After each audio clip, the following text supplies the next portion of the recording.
Hi, this is Shakti. So actually today நம்ம பார்க்க போகிறது என்னன்னா ஃபோக்கஸ் பற்றி பார்க்க போகிறோம். ஃபோக்கஸோட டிஸ்ட்ராக்ஷன் நேற்று பார்த்த வீடியோவில் ஃபோக்கஸ் பற்றி பார்த்தோம். ஸோ ஃபர்ஸ்ட் ஒன்னே பார்த்தீங்கன்னா சோஷியல் மீடியா தான்.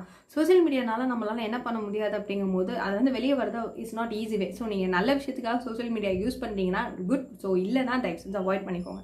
ரெண்டாவது ஒன்று பார்த்தீங்கன்னா மல்டி டாஸ்கிங். நீங்கள் மல்டி டாஸ்கிங் பண்ணும்போது என்ன ஆகிடும்னா உங்கள் ஃபோக்கஸ் நிறையவே மிஸ் ஆக சான்சஸ் இருக்குது. இப்போ இந்த டைம் இந்த ஒர்க் மட்டும் தான் பண்ணணும்னு சொல்லிட்டு உங்களுக்கு நீங்களே வந்து நீங்கள் டைம் ஃபிக்ஸ் பண்ணிட்டீங்கன்னும் போது டெஃபினட்டாக அதை நம்ம அச்சீவ் பண்ணிடலாம்.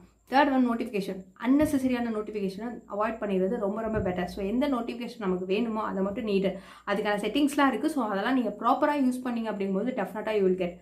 அப்புறம் பார்த்தீங்கன்னா லேக் ஆஃப் கோல்ஸ். ஸோ இதுதான் ரொம்ப இம்பார்ட்டண்டான ஒன்று. ஏன்னா ஒரு கோல்ஸ் ஈஸியாக லேக் ஆகுது என்ன ரீசனால், அதுக்கு நீங்கள் ப்ரியாரிட்டி பண்ணாததுனால, ஃபோக்கஸ்டாக இல்லாதனால. ஸோ அந்த விஷயம் உங்களுக்கு கிடைக்கிற வரைக்கும் நீங்கள் எந்த அளவுக்கு ஃபோக்கஸ்டாக இருக்கீங்களோ டெஃபினட்டாக சொல்கிறேன் அந்த சக்ஸஸில் நம்ம ஈஸியாக